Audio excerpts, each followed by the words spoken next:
जय श्री राधा कृष्ण।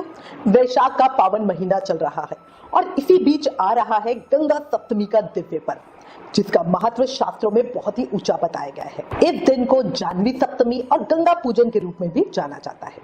पर एक बात बताओ, क्या आप जानते हो गंगा सप्तमी और गंगा दशहरे में क्या फर्क है? और क्या 2026 की गंगा सप्तमी सिर्फ एक साधारण दिन है या इस दिन कोई दुर्लभ योग भी बन रहे हैं? अब आज इस वीडियो में बहुत सारी जानकारी आपके लेकर आई हूँ गंगा सप्तमी 2026 के विषय में। गंगा सप्तमी कब मनाई जाएगी, 22 अप्रैल को या 23 अप्रैल को? विशेष संयोग कौन से बनेंगे? साथ ही पूजा विधि और ध्यान रखने योग्य बातें भी बताऊंगी। इसके अलावा आपको गंगा सप्तमी और गंगा दशहरे का फर्क भी बताऊंगी। बहुत सारी जानकारी एक ही वीडियो में मिलेगी, इसलिए प्लीज वीडियो लास्ट तक जरूर देखना। चैनल पर नए हो तो चैनल सब्सक्राइब करना भूलना नहीं। अब एक जयकारी के साथ चर्चा शुरू करते हैं। हर हर गंगे, जय मां गंगे। धार्मिक मान्यता है कि गंगा सप्तमी के दिन स्नान, दान और पूजन करने से व्यक्ति के पापों का नाश होता है और जीवन में सकारात्मक ऊर्जा का संचार होता है। इतना ही नहीं, इस दिन भगवान शिव और विष्णु जी की पूजा करने से विशेष पुण्य फल भी मिलता है। गंगा का जल नहीं, ये आशीर्वाद है माँ का, जो छू जाए इसे जीवन हो जाए पावन सारा। अब आपको इस साल 2026 में गंगा सप्तमी तिथि का समय बताती हूँ। वैशाख माह के शुक्ल पक्ष की सप्तमी तिथि को गंगा सप्तमी मनाई जाती है। गंगा सप्तमी तिथि का प्रारंभ 22 अप्रैल को रात को 10:50 पे होगा और इसका समापन 23 अप्रैल को रात को 8:50 पे होगा। उदय तिथि के अनुसार सप्तमी 23 अप्रैल को पड़ रही है, इसलिए इसी दिन गंगा सप्तमी का पर्व मनाया जाएगा। इस दिन श्रद्धालु व्रत और पूजा अर्चना करते हैं। गंगा पूजन मध्याह्न का जो सबसे शुभ मुहूर्त है वो सुबह 11:01 AM से दोपहर में 1:38 PM तक है। इस साल 2026 में गंगा सप्तमी पर ग्रहों की स्थिति कुछ ऐसे दुर्लभ संयोग बना रही है जो श्रद्धालुओं के लिए बहुत फलदायी साबित होंगे। इस बार गंगा सप्तमी की रात को गुरु पुष्य योग का एक बहुत ही दुर्लभ और शुभ संयोग बन रहा है, जो रात को 8:57 PM से शुरू होकर 24 अप्रैल की सुबह तक रहेगा। ये समय धन, करियर, नई शुरुआत, खरीदारी, विशेषकर सोना और आध्यात्मिक कार्यों के लिए बहुत बहुत बहुत शुभ होती है। ये योग समृद्धि और स्थिरता लाता है। इस दिन गंगा जयंती होने के साथ साथ गुरुवार का पुष्य नक्षत्र होना इसे ज्योतिषीय दृष्टि से बहुत महत्वपूर्ण बना रहा है और इस दिन के महत्व को और अधिक बढ़ा रहा है। धार्मिक दृष्टि से ऐसे योगों में किए गए जप, तप और दान का फल हमें कई गुना होकर मिलता है। अब आपको थोड़ा सा गंगा सप्तमी की पूजा विधि बता देती हूँ। गंगा स्नान सुबह ब्रह्म मुहूर्त में ही करेंगे। मान्यता है कि ब्रह्म मुहूर्त में गंगा स्नान करने से साधक के सभी पाप धुल जाते हैं और उन्हें महापुण्य फल की प्राप्ति होती है। इस दिन संभव हो तो गंगा नदी में स्नान करें।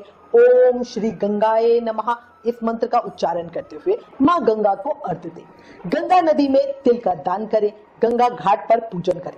गंगा सप्तमी के दिन एक लोटे में गंगा जल भरकर उसमें 5 बेलपत्र डाल दें और उससे भोलेनाथ का अभिषेक करें।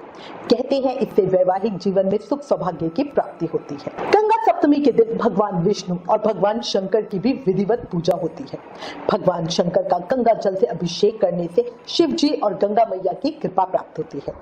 गंगा सप्तमी के दिन गंगा नदी में स्नान करना सबसे श्रेष्ठ माना जाता है, लेकिन अगर ऐसा करना संभव ना हो तो नहाने के जल में गंगा जल मिलाकर स्नान करने से पापों का क्षय होता है और मोक्ष की प्राप्ति होती है।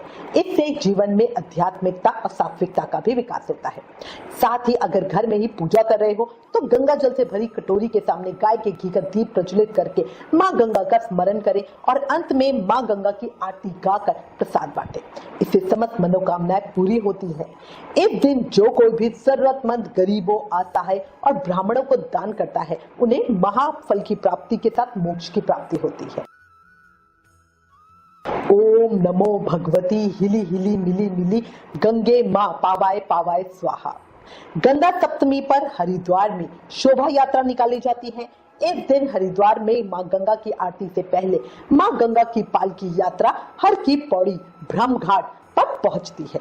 उसके बाद हर की पौड़ी पर भव्य रूप से माँ गंगा की आरती होती है। जो लोग इस दिन गंगा स्नान ना कर पाए वो घर में ही गंगा जल पानी में डालकर नहा ले।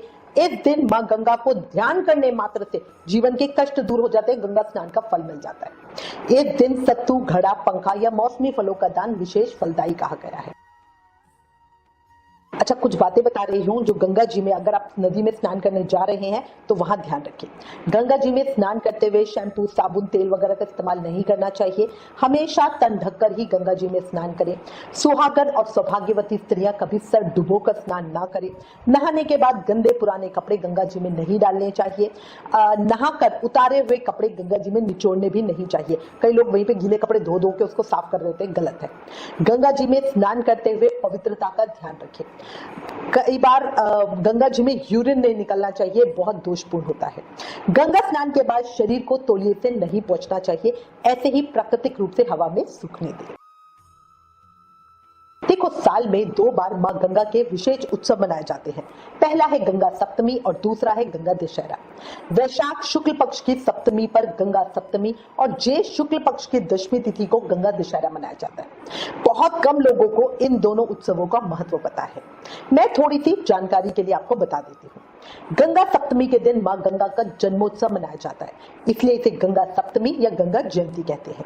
इस दिन मां गंगा स्वर्ग में ब्रह्मदेव के कमंडल में जन्मी थी। गंगा सप्तमी पर ही मां गंगा के जल से सभी देवी देवता तृप्त हुए थे। गंगा सप्तमी के दिन मां गंगा ने अपने जल से भगवान विष्णु की चरण वंदना करके बैकुंठ लोक में स्थान प्राप्त किया था। वहीं गंगा दशहरा मां गंगा का आगमन पृथ्वी पर हुआ था। राजा भगीरथ की कठोर तपस्या से प्रसन्न होकर मां गंगा ने गंगा दशहरे पर पृथ्वी पर महाराज भगीरथी के पूर्वजों को मुक्ति दिलाने के लिए प्रकट लिया था। इसलिए गंगा दशहरा मां गंगा का पृथ्वी पर प्राकट्य दिवस है। शास्त्रों में कहा गया है कि मां गंगा तीनों लोकों में बहती है। स्वर्ग में मंदाकिनी के नाम से, पाताल में भगीरथी के नाम से और पृथ्वी पर गंगा या जानवी के नाम से। याद रखो, जहां बहती है गंगा वहां बरसता है विश्वास। उसके हर एक कण में छुपा है मोक्ष का प्रकाश। तो इस गंगा सप्तमी सिर्फ एक त्योहार नहीं, बल्कि एक अवसर समझिए अपने जीवन को शुद्ध करने का, अपनी आत्मा को जोड़ने का। मां गंगा का स्मरण करें और उनके आशीर्वाद से अपने जीवन को पावन बनाएं। इसी के साथ मैं उम्मीद करती हूँ इस वीडियो में दी गई जानकारी आपके लिए उपयोगी होगी। इससे रिलेटेड अगर आपके पास कोई भी कमेंट या सजेशन है तो प्लीज हमें लिखें। ज्ञान बांटने से बढ़ता है, इसलिए इस वीडियो को ज्यादा से ज्यादा शेयर करें। Please like, share and subscribe. Thank you. जय श्री राधा कृष्ण।